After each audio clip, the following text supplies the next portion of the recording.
Hello and welcome to Talk More Talk, a solo Beatles video cast, where we talk about all things solo, and yes, some Beatles definitely comes in there as well.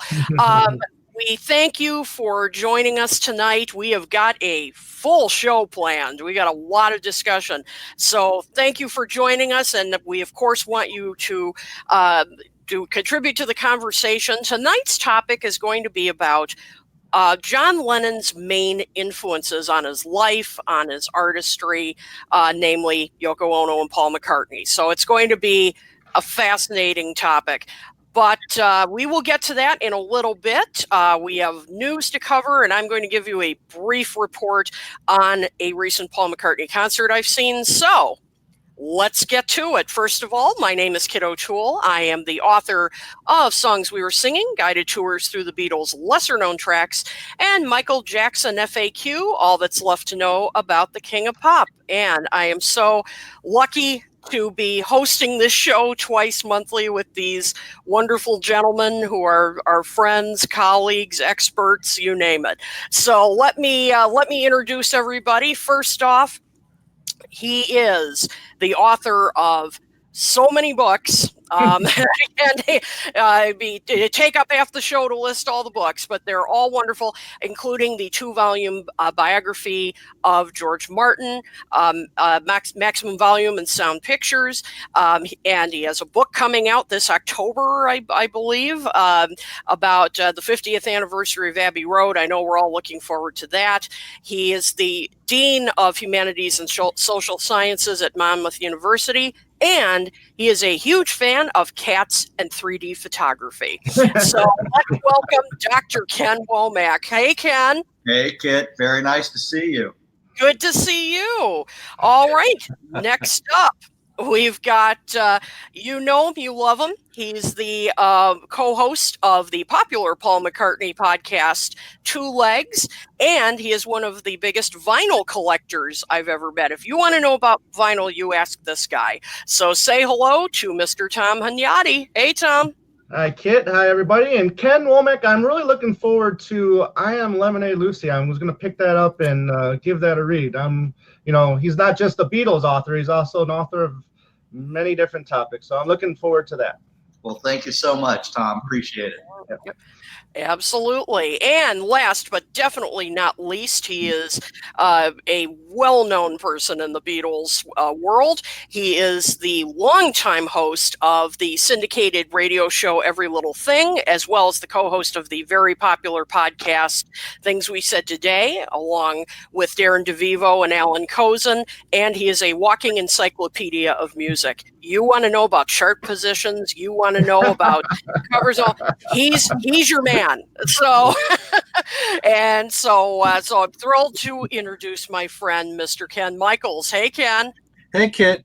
I could be a walking encyclopedia because I have the Beatles encyclopedia right by my side. That's Ken's book. Nice placements. I wasn't even planning this. Nicely played. We collaborate together. Yes, yep. Very good. Well, we have a name where you would do that. It's not beyond. Oh, that's funny. All right. Well, as I mentioned, we have got a full show tonight. So before we get to our main topic, let's get to the news. So, Ken, take it away. What news have you got for us? Okay, we start with the very sad news that we do have to talk about the passing of Dr. John, a legend in the music industry, whose music was tough to define because it crossed so many different musical genres, but he did record a good 24 albums in his career. But for Beatle fans, we know him for working on 3 of Ringo's albums, the Goodnight Vienna album, also Ringo's Rotogravure and the Bad Boy album. And of course, he was there for Ringo's first all-star band tour. So a big part of Ringo's life. And I always think about, because I played the song quite frequently on Every Little Thing, the song Ooh Wee from Goodnight Vienna, because not only did Dr. John play a piano solo in the middle, you can hear Ringo saying, "That's my doctor playing." So I love the song for that reason. And a big figure in the music industry, a big loss. Anybody want to comment on it? Well, I mean, he was really one of a kind. I mean, I just, I was thinking about it after he passed. I mean, who can you compare him to? I mean, it's really, yes, he directly descends from traditional New Orleans music, but he made it his own. He turned it into something else, a kind of a collab, just a mixture of all different styles, and of course his look. His stage presence. As I said, he's an original. I mean, there will never be anyone else like him. Right. Right. I can't say that I've been the biggest Dr. John fan. I do appreciate his work that he did with Ringo and the fact that he was a part of that first all-star band. I'm a big fan of the movie The Last Waltz. I like the band. I'm a fan of the work the work he did for that, and I also appreciate the work he did for the Art of McCartney. His cover of "Let 'Em In," I think, was one of the better covers that were on that compilation tribute CD. So. Wow, I've got to hear that. I'm not familiar. I've never heard that. Wow. Really, What's "Let 'Em In"? Good. Yeah, it is quite good, and of course, the loss for New Orleans and that culture is irreplaceable. Yep. Right. Yeah. Absolutely. All right. Other news. Back in 1998, there was a posthumous compilation of Linda McCartney music of all of her recordings from the early 70s through the late 90s, called Wide Prairie. And now, to celebrate the first UK showing of the Linda McCartney retrospective, which is a look back at Linda's photography work curated by Paul, Mary, and Stella. Wide Prairie is being reissued on colored vinyl first. Tom already knew about this before anybody. This is exclusively for a month at the Kelvin Grove Art Gallery in Glasgow, Scotland. And after that, to the general public on August the 2nd on colored vinyl. It'll be white and blue, plus classic black vinyl, also digitally and on streaming services. And it will be the first time since 1998 that the album was made available on vinyl. I haven't heard anything about CD, though. Okay. All right. Really good collection. It's everything you'd ever want on one CD from Linda McCartney. The songs that she sang, some of them she wrote with Paul. Really good. All the Wing stuff, everything throughout the years, 3 decades worth right there. How's this for a pleasant surprise? The Queen of England's birthday honors were announced a few weeks ago, and both Mike McCartney, Paul's brother, and Elvis Costello were among the recipients. Now, Elvis will be getting an OBE for services to music in a career spanning more than 40 years. Mike McCartney will be getting a BEM, which is British Empire Medal, for his services to the community in Merseyside. Mike has had a career with the comedy trio The Scaffold, also carved out a niche as a very talented photographer. And this will be a big year for Mike because, as we've been talking about it, the McGear album is about to be reissued. It's now been delayed again to July the 19th. It's the full album of McGear, which came out in 1974, which has Paul all over it and members of Wings, an album of outtakes along with that, and a DVD with a couple of interviews with Mike McCartney on there, and the video for Leave It. So big year for Mike McCartney. Also, Mark Lewison, our good friend, is going to do a tour of the UK, which will be called Hornsey Road, The Surprises and Delights of Abbey Road, the Beatles' final album, 50 years on. This will be a 2-hour live theater presentation with stories behind the songs and the momentous events that went on in the studio while recording the album. The tour's website is hornseyroad.net. I'll spell that for you, HORNSEYROAD.net. The tour starts September 18th, runs through December the 4th. 21 dates, all in the UK so far. Yeah, if it's anything like that White Album presentation that he did. Everybody that's going there is going to get is up for a real nice treat. I mean, that presentation he did, I'm sure what it ended up lasting 3 hours, and it was supposed to be 2, and it just kept going on and on and on. All this wealth of information that we got from that presentation was just amazing, and I'm so envious of everybody that gets to, because there's no U.S. states, it's all overseas, right, Ken? It's all the U.K. right now. I think they'll just be testing the waters just to see if it does well, and then hopefully I'd love to see it come over here in the U.S. But yes, Mark, if you're watching or listening to this, please bring this to the U.S. I mean, I think you'll get a very good response here. And on my podcast, Things We Said Today, I already offered Mark my house if he needs it. Nice. So I was suggesting, why shouldn't it be all the homes of co-hosts of Beatle podcast shows? There you go. I think that would work really well. Yeah. Got right here. Yeah. Other news, in celebration of John and Yoko's public debut concert, Cambridge 1969, a Yoko Ono art exhibit called Sky Pieces will be running at the Hyang Gallery. That's at Downing College in Cambridge, Massachusetts, with a collection of 90 of her early, recent, and new works, with new pieces concerning the sky. This will work well in our conversation in a few moments. Some of them are participatory and they evolve as the exhibition unfolds. The centerpiece is called Sky TV, which is a closed-circuit camera that will record the sky, transmitting real-time views through a network of 25 television monitors into the gallery. There'll be screenings of her films Fly and Apotheosis, both co-directed by John Lennon. There'll be a day-long symposium with international scholars exploring the many facets of Yoko's work to date. And that will run, it's already running, June 15th through October the 6th. All right. Today marks the 10th anniversary of Meat Free Monday, a campaign started by Paul, Mary, and Stella McCartney to get the world to take one day out of the week and go meatless to help save animals and save climate change. And now there's a new video online with Paul, Ringo's in it, Mary, Tom Hanks, Alec Baldwin, and Kevin Nealon. There's also a separate one that Paul made all by himself, where he's strumming the guitar talking about it. I know some of our Beatle fans are fans of Harry Nilsson. And I want to let you know there's a new tribute album to Harry Nilsson coming out June the 21st called This Is the Town, a tribute to Harry Nilsson, Volume 2, on the label Royal Potato Family. It has 14 cover versions of Nilsson music from the likes of Cheap Trick, Martha Wainwright, Laura Ruth Ward. The label put out a tribute album for Harry with the same title, This Is the Town, Volume 1, in 2014. Danny Harrison is in the news. As we know, he's about to go on tour with Jeff Lynne's ELO. He just posted online on his Facebook page a performance. It's about an hour long with his band performing songs from his solo album In Parallel.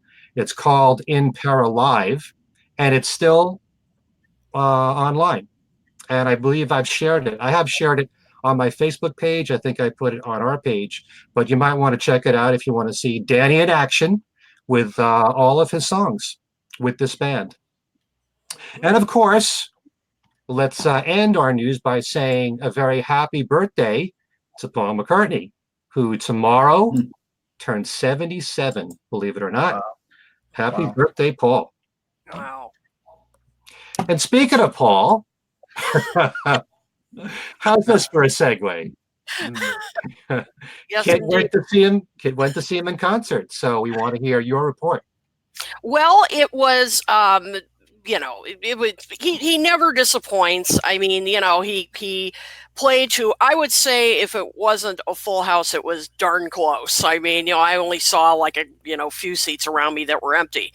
It was just one of, he didn't really vary from his set list from other shows, except for the second track, second number, he played Save Us instead of Junior's Farm. which I was a little disappointed because I love Junior's Farm, so I would have loved to have heard that. I don't know why he switched it out. A mutual friend of ours, Ed Chen, who hosts When They Was Fab podcast, said, "Did Madison, Wisconsin, have any like a connection to Save Us? Is that why he played it?" No, not that I'm aware of. There's no connection. So just apparently felt like doing that. Little fireman that night. Yeah, that makes me nervous now. He does a little tweaking at times. Yeah. The rest of the set list was pretty much standard. I would say two of my favorite moments were, even though I've seen him do Here Today, number of times. It was particularly moving that night. And what was really amazing was this was a huge venue where I saw him. I mean, really huge. And when he was playing that, you could hear a pin drop in the place. No woos or "I love you, Pauls" or anything like that. I mean, it was just silent. I've never been to a concert that size where seeing someone have that kind of command over the audience. I mean, that just knocked me out. I was really moved. And, everybody talks about the voice. The voice is what it is. But in that song, for Here Today, by sounding a little more fragile, that actually just added to the poignancy of that track. I mean, it just really did. And so even though I've seen him do that a number of times, it was very moving. That was really moving performance. And Helter Skelter, I mean, the crowd just went nuts. It's just so fun to watch this almost 77-year-old, doing Helter Skelter. I mean, it's just a treat. Now, I don't remember if Ken and Tom, you asked me this off camera last week or last episode, or if we talked about this on camera, but you did ask, so what was the bathroom run song or beer run song of the concert? The answer is My Valentine. Yeah. My Valentine was by far, I thought it was going to be an Egypt Station track. That was my guess. No, it was My Valentine. A number of people, walked out during that. So I don't know. I wonder how much longer he's going to keep it in.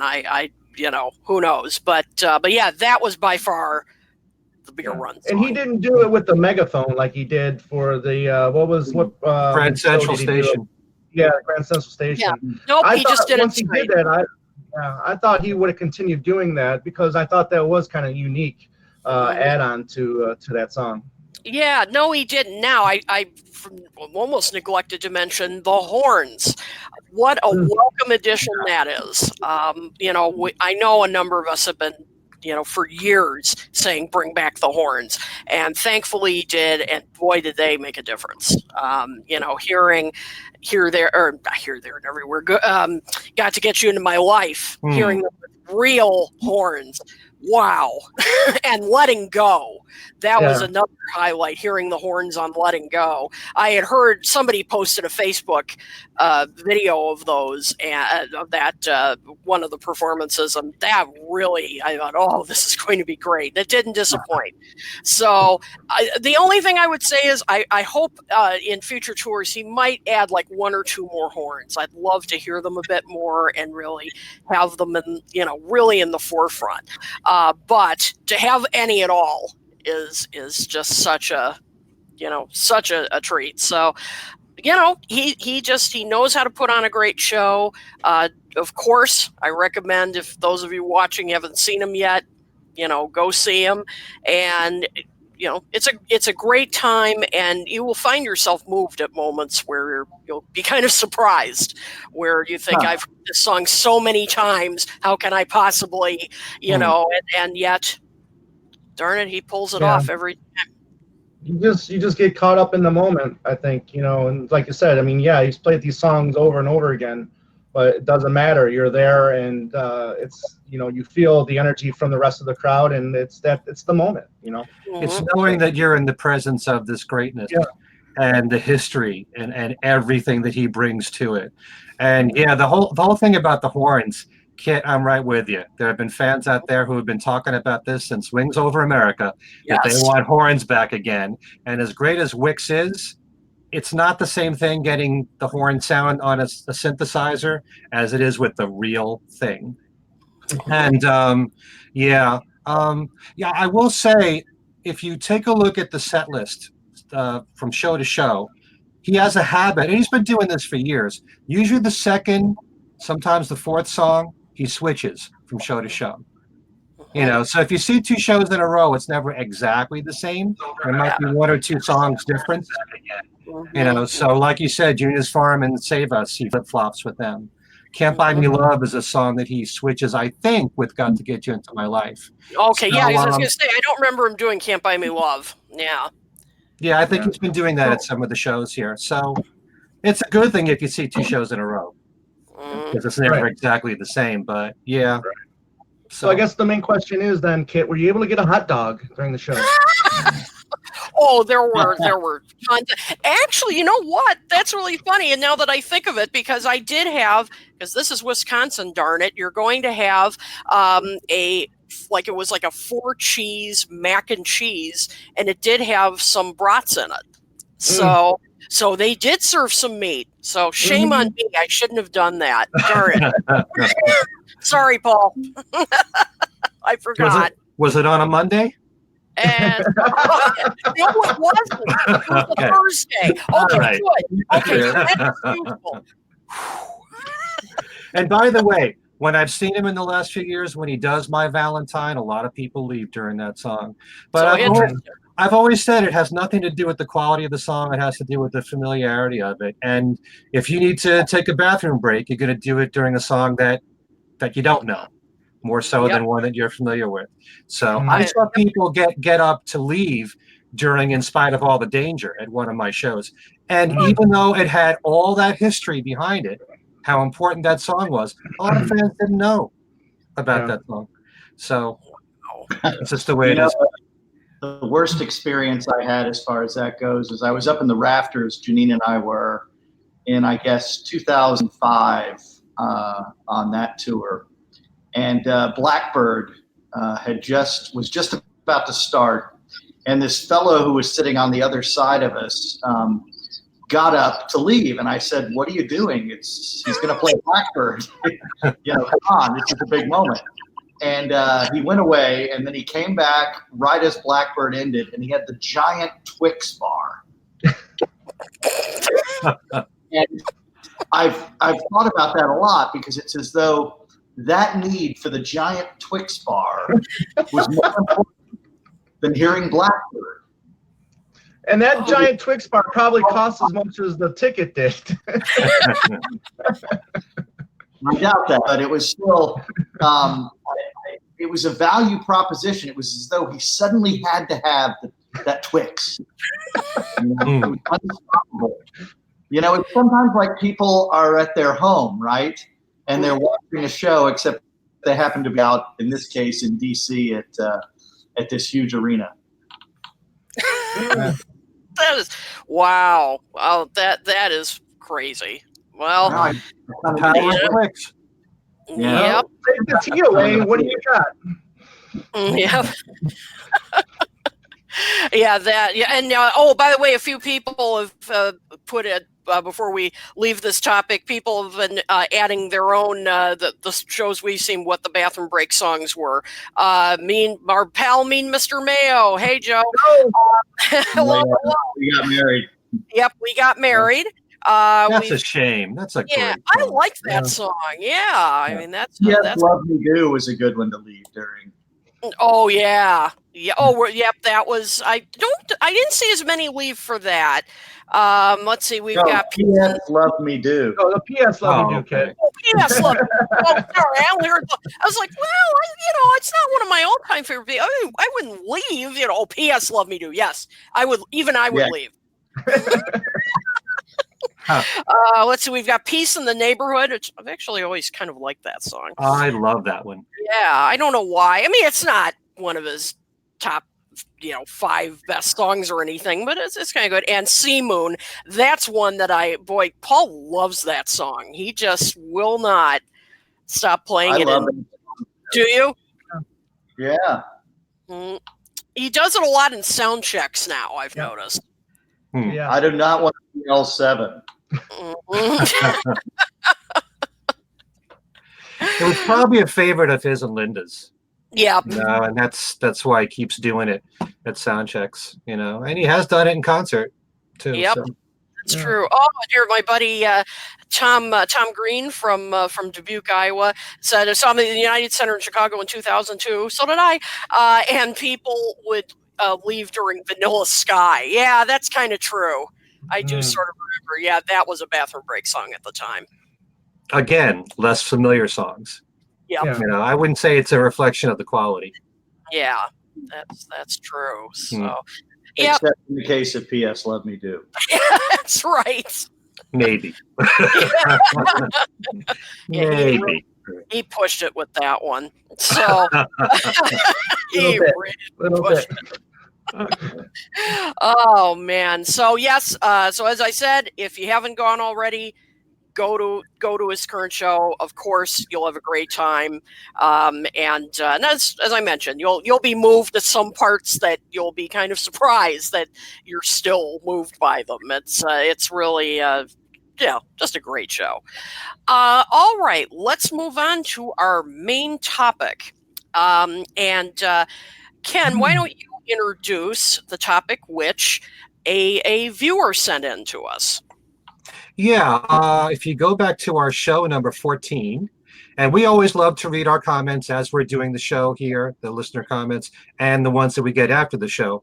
But we were talking about the new John and Yoko documentary, Above Us Only Sky, and I made the comment that I think that Yoko is the biggest influence ever on John Lennon's life. Well, one of our viewers wrote in, and this viewer's name is David Jackson. Don't know if you're watching, David. But he wrote in and he said, Paul McCartney was the biggest influence on John Lennon and vice versa. When I saw this comment, I thought, this might make a good debate here. So I asked my 3 co-hosts and they said yes. So I think this can make a very interesting conversation between Paul and Yoko and who was the bigger influence on John. All right, and so now before we start this, I the viewers we have right now, I know many of them, so I know they're not going to fall into this. But we're just saying, sometimes when a topic when it involves Yoko, it can invite some negative comments. So we're just asking, please keep the discussion civil. We want debate. We want if you want to disagree with us, but just stay on the topic. Nothing personal. So, all right, let's start. So let's look at John and Paul first. They meet in 1957. They are brand new to music. I mean, they're still in their formative years and trying to learn. Now, Dr. Ken, how would you characterize? What do you think the John and Paul songwriting team partnership? What do you think the dynamics were there? Do you think they learned from each other? Do you think one taught more, taught one of the other more than the other did? What do you think was the kind of their working relationship? Well, it was clearly a dynamic partnership, and it was, I think, importantly, the first partnership, which is significant because life is chronological. And Paul didn't just bring himself to the equation. He brought a tradition that was developed by Jim Mack's jazz band. John didn't simply maybe glean off of Paul's more superior musical knowledge at that time. John brought, his own flair for literature from his grade school education that had a deep impact. The use of irony and John's affectation with language. So, they were bringing a lot of tools to that partnership. And I think probably most importantly, in some ways, when you think about a lot of the great art of the 20th century, they were bringing their youth, right? They had bundles of energy and they were willing to take risks that other folks their age were not. I mean, how many would not have gone to Hamburg, right? So they're bringing a lot of elements in their respective quivers, and it made all the difference, right? They were able to weather several years of stop and starts with the Quarrymen and other different, band diffusions they had at that time, and it made all the difference. They stayed in it, if you will. And again, that could be attributable to youth, ambition, the fact that they were being together and they still believed that they would go to the toppermost of the poppermost. But it's a rich dynamic for sure. Absolutely. And so Ken M, how do you think? So we have this dynamic partnership, but what do you think John got out of this partnership? Well, how do you think he learned? What did he learn? Do you think as a songwriter, as an artist, as I guess a person in general? There's so much. It's very complicated. I just think that both John and Paul were already influenced by other artists, especially 50s rock and roll, and they brought that to the table, especially John with Chuck Berry in particular, and Buddy Holly was an influence, not just on John, but on Paul and all the Beatles, Carl Perkins, those people. And I think just the mere fact that they were together all those years, they honed their craft together. But at the same time, I also think that the Beatles were made up of 4 strong individuals with individual styles that they all brought to the table. And John and Paul had individual styles when they started together, and they had already started writing songs on their own. Then they started writing songs together. But there's so much that they could have contributed and did contribute to each other's songs. But at the same time, on the songwriting end, I see them as being very individualistic. I'm not saying that there wasn't an influence there. I think that they added so much to each other's songs in the Beatles through the arrangements, the instrumentation, Paul's bass line on John's songs, for example, the harmony work, all that the Beatles brought to the table to the arrangements. But the songwriting, I think, was kind of built in early on. But there's all kinds of examples where they helped each other out songwriting-wise. And I think that one of the things that Paul has cited as being very important is the fact that they were not a formula band. There were songs that were 50-50 collaborations. There were songs that were 80% John, 20% Paul. Whatever worked, they went with it. And that's something that carried on into their solo careers. Paul, so much more than John, likes to bring up the Beatle years when he has a new album out and talk about what the Beatles did and their approaches to recording, that he and John would write a song and bring it to George and Ringo in the early years, and they hadn't heard the song, and they had to learn it quickly. That whole process was something that they did in the Beatle years that Paul tried to capture in his solo careers, but that's also something that he did with John, writing those songs together. They brought so much to each other that it's really hard to quantify. But I still think that, even early on, if you listen to the early Beatles music, if let's just say there was an unreleased Lennon-McCartney song that you never heard before, and you don't hear John sing it or you don't hear Paul sing it, someone else is singing it, somehow you can tell whether John wrote it or Paul wrote it. They still had individual styles from the very beginning. But they added a lot to each other's songs in so many different ways.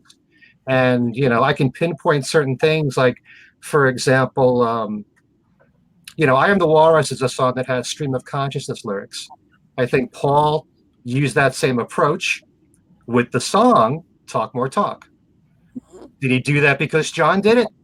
Was he influenced by John? He never admitted that. But I think in so many different ways, counter melodies they worked on together. And that showed in a lot of Paul's solo music. Was that a John influence? You don't really know for sure. They brought all their influences together, especially the 50s rock and roll. And both John and Paul did like pre-rock and roll too. And you combine all that and you've got this incredible catalog where you really can't say with every single song what the influence was. But that just the mere fact that they were there together, working on it together, perfecting it, and blossoming and growing as it went along, that made Paul a huge influence anyway on John and vice versa. Absolutely. Tom, what do you think? Yeah, between the Kens, Ken, Womack said their ambition and their they're motivated, and Ken Michael said they were already influenced with that style of music. So I think those two things combined were what really formed that partnership. They had something that they related to, and then it just blossomed from there, and then each other helped each other with their weaknesses, whereas like John may not have played the guitar like a banjo, and maybe Paul helped him out and influenced him to be a better player, or there were John might have been stronger lyrically at the time, and then maybe he helped influence Paul to be a stronger songwriter. I mean, but there's just so many things like Ken said. I mean, you really can't pinpoint influences, but the fact that they stuck together during those early years. I mean, how many times were they close to they weren't finding any gigs for a while? They could have separated, but they kept working, and it was the influence, I think, of each other that kept that dynamic duo together, and the fact that they loved the music, and the fact that I think that they were getting better, and then especially working all those years in Hamburg, and where I think John had a stronger stage presence maybe than Paul, and then Paul may have been influenced by by that, and then maybe Paul had a little bit more musicality with his playing, and then John was influenced to be better in that way. But I think that when you look at it, it's clear that at that point in time that they were both a tight unit and very influenced by each other. Mm-hmm. Just a yeah. Yep, absolutely. Yeah. And as I was thinking about this topic, I was thinking about the ways kind of like what I think it was Tom Green said earlier here, which was that Paul kind of made John step it up. And I mean, in a way, I think that's true. I also think I think they had this effect on each other, that they encouraged each other to try new things. Like Paul loved character pieces, for example, of course, Eleanor Rigby and so forth, and writing in the third person. And John finally tried his hand at it with Nowhere Man, of course, later on Mean Mr. Mustard, Polythene Pam. I mean, and he did it in a different way, perhaps, than Paul, and a bit more humorous in the case of the latter two songs. But I think he was trying. Also a song like In My Life, where he really bared his soul a bit more, but in a way that it was commercial, but still high art, and I think Paul, that may have been part of the influence that Paul had on him, that encouraging him to write from different perspectives, and also from thinking about it from how will this appeal to a mass audience without sacrificing too much. You don't want to dumb it down, but you want to make it accessible to as many people as possible. So I'm not sure, Ken Womack, do you think there are specific techniques that Paul may have taught John, or somehow influenced him to try? As I've been trying to think of other examples. Well, it's such a in a lot of ways they created a dynamic inter-influence or intra-influence, if you will, by being present at that very fecund time, right? That was enormous in terms of their growth. And of course, it was a spotty growth at a certain point. They had unparalleled fame, which created its own kind of wedges, different sort of family lives and structures. So it becomes easy to dismiss them as being very individualistic at a certain point. But as they would both say, it was sometimes the little things that made all the difference. The smoky electric piano on Come Together, right? That John valued, or that amazing Epiphone Casino electric guitar solo that John Lennon plays on Honey Pie. They were both really the little touches that made those songs extra special. I can't get over that. I listen to it quite often. Just by itself, that beautiful little solo John plays on that song, it sounds like a clarinet. In fact, he's moving in and out of the woodwinds with ease, the way he works the casino. That's what they do for each other.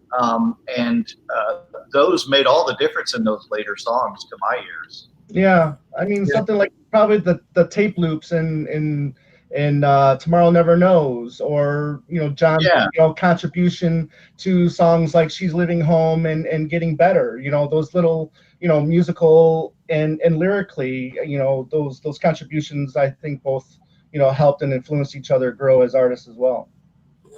Also, you mentioned Come Together. The bass line from Paul is as much a part of that song as the song. For sure.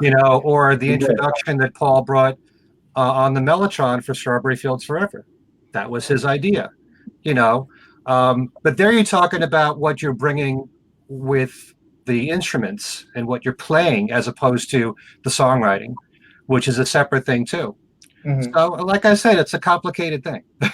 And also there was the competitiveness between the two of them, and it was a healthy competition, and it spurred each other on to create some of their greatest songs. I mean, Strawberry Fields Forever and Penny Lane, a lot of people rate as possibly their greatest single. Hey Jude and Revolution, writing them at the same time. What one guy did, the other one bounced off of, and they wanted to, up their game.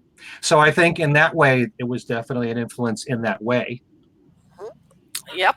Yeah, I agree. And before I lose my terrible memory would drop this, but as far as intellectual or craft influences, I think Paul deserves a lot of credit for the relationships he forged in literary London in the mid-1960s that John then directly benefited from. Yeah. The Indica Shop, John Dunbar, the whole art collective. That was coming by way of Paul, and it was enormous for John to have that outlet, particularly in a time, right after or even during the Fat Elvis period, as Lennon would call it. Paul was his intellectual connection, and was very generous about being so. In fact, it was that intellectual connection that leads him to the other influencer we're going to talk about today. It's a huge conduit, and it was McCartney in that mid-period saying, remember, I love the quote, I vaguely mind what? Anyone knowing things I don't know about. And so quite suddenly, he's schooling himself in literature, and Paul is stretching his chops in a lot of ways. And of course, part of that is probably going back many years to the influence from John, when he cared a little bit more about that aspect of their studies. That's such a vital period and made such a difference. I mean, for the rest of John's life, he is thinking about some of the intellectual freight that he picked up during that mid-60s period.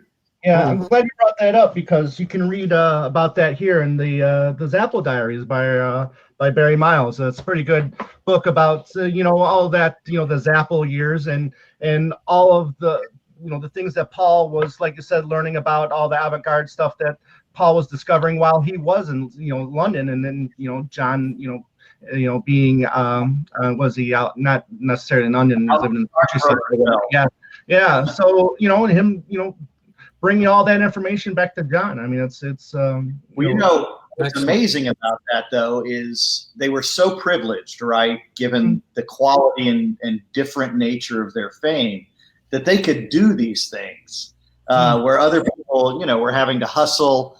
The lesser-known acts had broken down. They were on the cabaret circuit by that point. These guys were very privileged to be able to do that.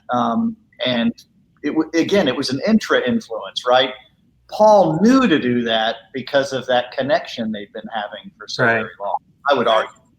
But that's it's kind of interesting, and I brought this up a few times on the other podcast, things we said today, it is really fascinating that while Paul was studying avant-garde stuff and he was into all this before John, and then John got into it, why didn't the two of them do more work in that area instead of John going right to Yoko with it? You know? Well, yeah. Well, That's, to quote Alan Saunders, life is what happens while you're busy making other plans. it's true. Oh, well, since you mentioned Yoko, this is a good segue here. All right, so we've talked about ways that Paul and John worked together, perhaps what they taught each other, their, the complicated dynamics. So let's move on to Yoko. Now, John, meets Yoko for the first time in 66, and, starts learning more. Of course, we know the story about him going up the step ladder with the magnifying glass and seeing the word "yes" on the ceiling, and he's there you go, and he. Ken is illustrating. For those who are listening, Ken is illustrating the moment. He's reenacting it. And so, so what? How do you think his, her influence differs? Okay, John just wrote yes. There you go. Yes is the answer. Yes is the answer. Well, and that's a good segue. How did Yoko influence his music? Because to me, her fingerprints are all over his 70s stuff. I mean, up until his death, I think you can just hear it in lyrics, in more experimental things he's trying. I mean, the Utopian National Anthem, come on, that's Yoko. I mean, something like that. So what do you guys think? So Tom, let's start with you. Yeah, I mean, I think it all starts with yes. It's that positive feedback that maybe he was looking for. And yeah, I mean, I think Womack mentioned it earlier that maybe he was losing interest in what he was doing and he needed another outlet, and maybe that's why he didn't contribute more with Paul in that avant-garde forum. And all roads to Yoko, I think, start with Paul. I mean, Paul was the one that probably introduced Yoko's work to John. And so with that being said, I think the bigger influence on John might have been Yoko, because of one thing that I think gets overlooked, and it's the motherly influence that he had on John. I think growing up, I mean, was one of your biggest influences in your life is your mother, I think. And I think him having that with Yoko in his life, I think that became his influence for the rest of his life in so many ways, including with art and life and his music. And there's just so many different things you can say that she influenced him by. But I think it all started with that word yes, and that positive outlook that maybe he was looking for. Yeah, and it's interesting when you mention that the mother figure, because of course John called Yoko mother. That was and he definitely viewed her as sort of a guiding light in a way. So Ken M, what do you think? Well, I do believe that Yoko was the biggest influence ever on John's life, because John was, at least I believe, the type of person that grew restless very easily. He was always on to the next thing. And Yoko Ono defied convention, everything that John had been doing, even though the Beatles were constantly evolving and growing and introducing new things in the studio. And the Beatles had 100% freedom by the time that they got to Sgt. Pepper. But with Yoko, it was like freedom to infinity. Anything could be considered art. If you want to create 2 minutes of silence on your album, that's acceptable. Mm-hmm. If you want to have a baby's heartbeat on your album, that's acceptable. And John was just really drawn to this. He was completely fascinated by Yoko and the way her brain and her mind works. So many things that Yoko does to this day is unlike what anybody else comes up with, and I think he was drawn to the fact that he didn't understand everything that Yoko was doing. He loved her artwork. He liked her music. He defended her music.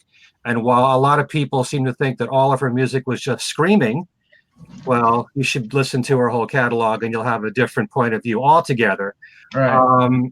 But he defended her work. He was involved with her films, like Fly, for example. Who else? Well, I guess this was in the avant-garde world. But for a woman to be naked with a fly crawling over her body and making a film out of that, or a film where you're looking at people's rear ends naked and nothing else. I mean, that could only come out of the mind of John, but I mean, out of Yoko, but John supported that. And I think that she affected his music. I think his lyrics were much more personal and bared his soul more so than ever before. I can't say you have to give Yoko all the credit for that, but the mere fact that she shared, the primal scream therapy with John, I don't think you would have had a Plastic Ono Band album. Well, both John and Yoko made their own, but that wouldn't have happened without Yoko's influence as well, especially with the lyrics. John just completely was as brutally honest about his life in a way that, you never heard before. And I think that's with Yoko's influence. Also, from watching this documentary, Above Us Only Sky, you saw how Yoko was involved with the whole creative process of the album, and not just the song Imagine, which was a big influence. You listen to a song like Cold Turkey, the screaming and the groaning from John at the end. I had that on my notes. Yeah, it's very. That's Yoko. It has to be Yoko influence, So it's all there. And the fact that he made sometime in New York City an album that was half John, half Yoko. They wrote songs together. A few of the songs from John have an Oriental feel to it, like Oh My Love, which is a co-write with Yoko. I think Beautiful Boy has that feeling to it as well. And Double Fantasy and posthumously Milk and Honey were half and half, John and Yoko. They planned on touring together in 1972 with Elephant Memory, John and Yoko, with Yoko songs. They also planned on touring together after Double Fantasy came out. So he was always thinking about partnering with Yoko. She wasn't just his wife to him. She was a creative partner through most of everything that he did. Yep, absolutely. And Ken, we had a comment down here, Harry Benson, and he said that the documentary Above Us Only Sky, which we've talked about in a previous episode, and he mentioned how surprised he was that Yoko was so involved in the making of the Imagine album and really, kind of made him rethink, her role. So Dr. Ken, were you surprised at the amount of involvement she had in the album, or was it something that you kind of suspected? No, I would agree with that. I think that was, in many ways, that was their heyday, that period.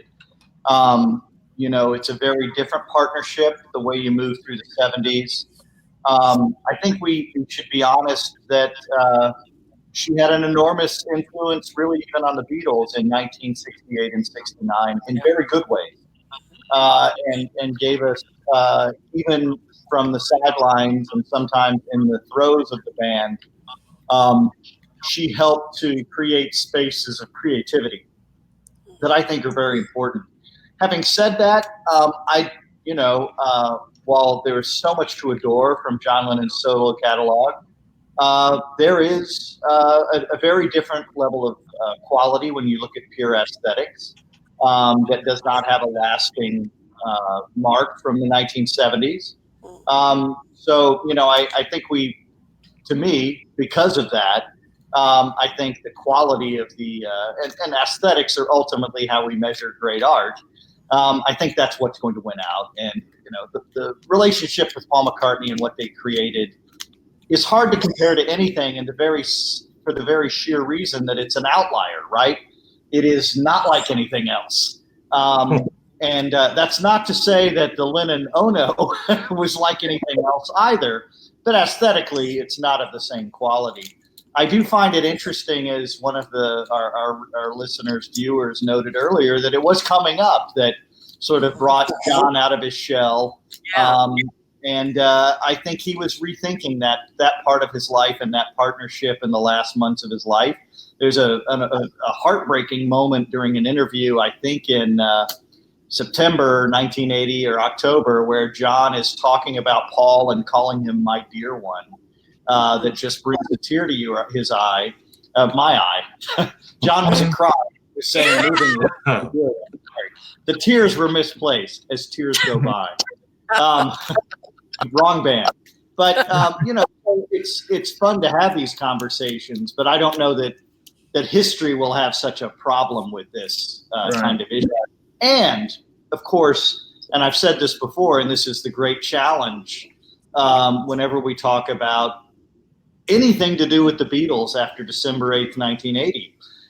Here we have a person who was yanked out of the world, right? So these are always unfinished, unsettled questions. They can't be solved and resolved.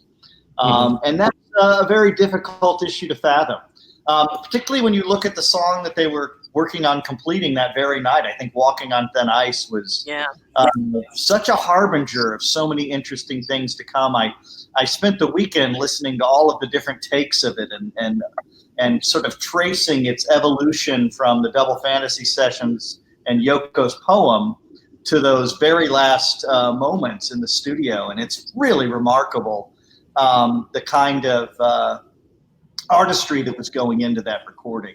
Right. It would have been so damned interesting to see where that was going to go. And that was one of the thousands of things of which we were robbed on that terrible evening. Right. Yeah. It's like, and if Paul was the biggest influence, why didn't they make that, the writing sessions that they were supposed to have in 75 work? Yeah, I know they had that little, snort and snore or whatever you call it, moment in the studio, but I mean, that wasn't nothing. I mean, but then here he goes back to Yoko instead of, reforming his, this great, dynamic duo relationship he had with Paul. Well, let's be frank at that point. This could take us into territory for another show that maybe we don't want to read some of the stuff that, like it or not, Kit was warning us about earlier. And, once you start to draw on historical, in some cases conjecture, in other cases fact, we have to start drawing very different lines around this. So I was trying to stay in the aesthetic. Yeah. John really wanted to go to New Orleans, though. I'm pretty confident about that. Right. Can I just add But, I mean, it was also Paul's influence that helped, get John and Yoko back together. So exactly. maybe John wanted to see Dr. John. Who knows? That's right. All right. Ken, you wanted to add something. I just wanted to say I respectfully disagree with Ken W. about John Lennon's solo work. I do think that so much of it is highly underrated. And even though John would cite Plastic Ono Band, Imagine, and Double Fantasy as among his best works, I think Mind Games and Walls and Bridges were very strong albums. And I like most of his stuff on Sometime in New York City.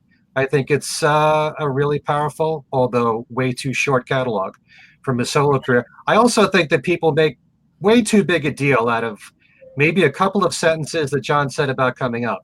I mean, he was impressed with Paul's song, but I don't think that really, in no way single-handedly did that convince him to go back into music. He was listening to other music at the time, as he said in Playboy with Blondie and the Talking Heads and Bruce Springsteen and the Cars and all this other music. And I think he was going to get back into music regardless of coming up, being a single on the charts at the time that he liked. Yeah, it may have also awakened his competitive streak, that Paul had such a big hit and, he thought, okay, now I've got to step it up. So it could have been that as well. So, boy, this is a big topic. So, it was just the quality of coming up. We have to connect that with something John had said earlier, which was very much about seeing Paul push the boundaries a little bit. And that inspired him as much as anything else. That I believe the exact quote was, "This song is driving me crackers," which you could read several different ways. Frankly, crackers could be good or bad. I like crackers. a fine cracker. I don't like those bargain basement crackers. I like the good stuff. But I think from what I've learned from talking to several of his contemporaries from that period, that what he really liked was that Paul was doing something kind of un-Paul, particularly with the kind of avant-garde sound he was getting. And that's something to be inspired by. Okay. Well, boy, there is probably we have to do part 2 of this episode sometime. There's so much to unpack. We have that mind games episode. Yeah, we got to do the mind games episode. Absolutely. Whenever you're ready. Whenever you're ready. Yep, let's do it. And I have to just give a shout out here to Tim Jackson, who says coming up from Nebworth 90 is a great version. Yes, it is, Tim. I like it too. So I have that album. So all right. So Nebworth, yeah. Yeah. Yep. That was a pretty good version. All right. So to kind of wrap this up, let's kind of go around. So who do you think had the bigger influence on John? Was it Paul? Was it Yoko? Or can you not decide? Was it a mix of both? So Ken M, what do you think? I'll go with Yoko. Yoko, but no doubt about it. I mean, Paul was so massively important to John Lennon's life and vice versa. Nobody can deny that. Mm-hmm. So don't think I'm diminishing Paul in any way by saying Yoko being a bigger influence. Okay. All right. Tom, what do you think? Unfortunately, I can't hear or see Ken Michaels anymore. But I heard you say that he said Yoko, and by an ounce. As of right now, at this point in my life, I'm going with Yoko as well. With the fact that he became a feminist because of him. I mean, the art with the bagism, the peace. They've always been peace and love, but they took it a step further. The art with the 2 versions, the cover, and I just and Imagine being the most iconic song probably that he was his biggest influence from her was Imagine, and I think Ken Michaels said it a couple weeks ago in our last episode. 2 very popular radio stations, their last song they played was Imagine, and they also play that song every year for his birthday, I believe. A lot of radio stations at the same time play Imagine. I know they've done that in the past. I don't know if they've done that recently, but yeah, I go with Yoko. All right, you go with Yoko. All right. One more thing, you wouldn't have had Give Peace a Chance without Yoko. You wouldn't have had the Bed-Ins for Peace or all the peace activism with Yoko. I think John would have still been politically active, but not so blatant as he was with Yoko. Yeah. So I agree with that. All right, Ken, what do you think? It's Paul. It's a chicken and egg situation. We don't get to Yoko if we don't have Paul. He creates the artistic space, even helps John to create the commercial space that gets them there. As I said before, it's an unsettled question. We don't get to 1981. We don't know what happens with their relationship. And given that it was also a quasi-romantic relationship, that does have an effect on a relationship's longevity. So,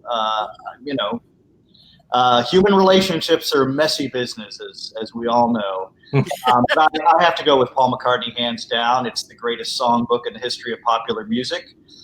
It continues to reverberate today and will long after, sadly, all of us, even Buddy here, have passed.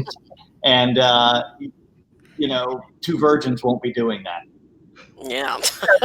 Nobody's listening to it now. Right. Well, true. But I mean, if we don't know. Influence is the capacity to have an effect on character, development, or behavior. And I go there. We're gonna go there. We're gonna start violating Kit's dictum. Gonna get the ruler out, Tom. Yeah, historical fact that does not work well in terms of part of this discussion. Yep. Well, and as for me, I mean, boy, is this close. This is so close because they were influential in different ways, but I guess I would have to say, like Ken just said, the chicken or the egg. I guess I would have to say Paul, because Paul was John's first influence, really helped him to learn about songwriting. And then Yoko certainly then, helped him go in another direction with it. And I like what you said, Ken, earlier about creative spaces, creating, that. And I absolutely think she did that, allowed him the space to be really, creative and expand, what he was already doing and take chances. But to get there, he had to learn, other skills first. And that's probably during his time with Paul. But I mean, this is a tough call. So I think this is something that I hope you guys will also continue in the discussion. Whether you're watching this later or listening to it, we want to hear what you have to say. And I have a feeling we're going to be revisiting this topic in the future. There's a lot to unpack here. So I think it's about time to wrap it up. So let's just quickly go and if there's anything you want to mention that you're working on. So Dr. Ken, how about you? What's going on? My new book, Solid State, The Story of Abbey Road and the End of the Beatles, will be coming out in October, perhaps earlier. Mm-hmm. And I'm proud to say that Yoko plays a positive role in it. Nice. So I look forward to being able to discuss it with you further. And as usual, I have a lot of other things in the works. I'm being blocked by a cat. I think Buddy's ready to go to bed is what this is. But I look forward to further parts of this discussion.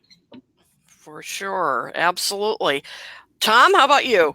Yeah, we've got our last two episodes of the third season of Two Legs is coming up. Our second to last is going to involve our pinch hitter, Mean Mr. Mayo. He did a episode about the rivalry of Paul and John in their solo career, going album by album and comparing the two. So that should be up in a day or two. So looking forward to that. Our last episode, David, my co-host, he reviewed the Denny Lane show that he saw in Detroit, and I got to, do a little bit more review of the wonderful suitcase that's we're all still talking about. So I understand you're gonna have a duffel bag version out later. Yes, here's my money. Take it, please. Take it. They should just have PayPal connections to it. Yeah, and I was also mentioned Ed Chen earlier. He had me on his show when they was Fab, and we discussed a lot of the songs that Paul uses for bonus tracks and songs that he leaves off the albums that we discover later on, whether they're a B-side or bonus editions for more editions of albums that he releases. So like the wonderful Egypt Station. So that's what's going on right now. Fantastic. And I'm actually later tonight on Bumps Radio England. I'm hosting my last Bottomless Soul segment. I had to step down from it because I have a book that I really want to get done by the end of the year, and I've got a lot of projects going, presentations, so I had to cut back on it. So it will be tonight, if you're watching this live, at 11:30 on Bumps Radio England. You can find the link on my Facebook page, and I'm not going away totally on that station. I'll be back for some guest spots and that kind of thing. And amazingly, I too am on Ed Chen's show. When they was Fab, where we talk about mania, like fan mania. Are there any bands or artists that equal what the Beatles, the sensation the Beatles created? And so we go from List to BTS. It's really it's a long ranging show. So the first part's up this week. So again, go to the When They Was Fab page, or you can check out my Facebook page. And I think those are the two main things. My concert review is up at Something Else Reviews, and my columns will be returning very soon. So last but not least, Mr. Michaels. Oh, I hope you tackle the Bay City Rollers in that show. Yeah, they do come up. Okay, good. Well, let me tell you, I got a few things in the fire here. On my website, kenmichaelsradio.com, there is a weekly trivia and games page. Every single week, there's some new trivia question or game. You can win one of 9 prizes. This is my new prize here, the Rolling Stones Rock and Roll Circus. And this is the limited edition deluxe. It's got 2 CDs in it, a DVD, a Blu-ray, and a 48-page booklet. As we well know, it's got the Dirty Mac in there with John and Yoko, Keith Richards, Eric Clapton, and Mitch Mitchell doing Your Blues. There's an alternate take of Your Blues in here as well. Plus, there's a rehearsal of them doing Revolution, and they have something called a warm-up jam included. And you can win this as one of 9 prizes on the website. Also, last week, I had the pleasure of interviewing Terry Crane. Terry Crane is the author of this book that came out in January called NEMS and the Business of Selling Beatles Merchandise from 1964 to 1966. And it's all about each of the items. There's 150 items that came out here in the United States from the company that Brian Epstein started that did the licensing called Celtab or Celtabe. There's 2 different pronunciations. It's the stories behind all of the products here, and also the history of Brian and the problems he had with that company as well. So that's on my interviews page 4 page. And later on this week, I'm going to give everyone a chance to win this in a special contest signed by Terry Crane. And then on my podcast show, Things We Said Today, we just did a great show with Ken McNabb. And Ken is the author of this new book, And in the End, all about the year 1969, all that the Beatles went through in that year. And so that's on Podbean. It's also on iTunes and YouTube, just like our show is. You can catch one more thing, my live show of Every Little Thing, which is Wednesday nights on WNHU, 8 p.m. Eastern Standard Time. You can stream at WNHU.org. It's Beatle music, solo Beatle music, thematic sets, and the latest Beatle news. I know Tom's like a regular listener. So if you can, please catch the show this Wednesday at 8. Fantastic. We are all very busy people. And of course, follow us on Twitter at TalkMoreTalk1. You can email us at talkmoresolotalk@gmail.com. As you can see, we read your comments. We take them seriously. You might just find them on a future episode. So thank you all for tuning in, for all your great comments. Please keep them going. We love to hear what you have to say. So from Ken Womack, Ken Michaels, Tom Hunyadi, this is Kid O'Toole saying, don't say goodnight. Very good. Happy birthday, Paul. I was trying to. Paul. Yeah. And happy birthday, Paul. Absolutely. Bye, everybody.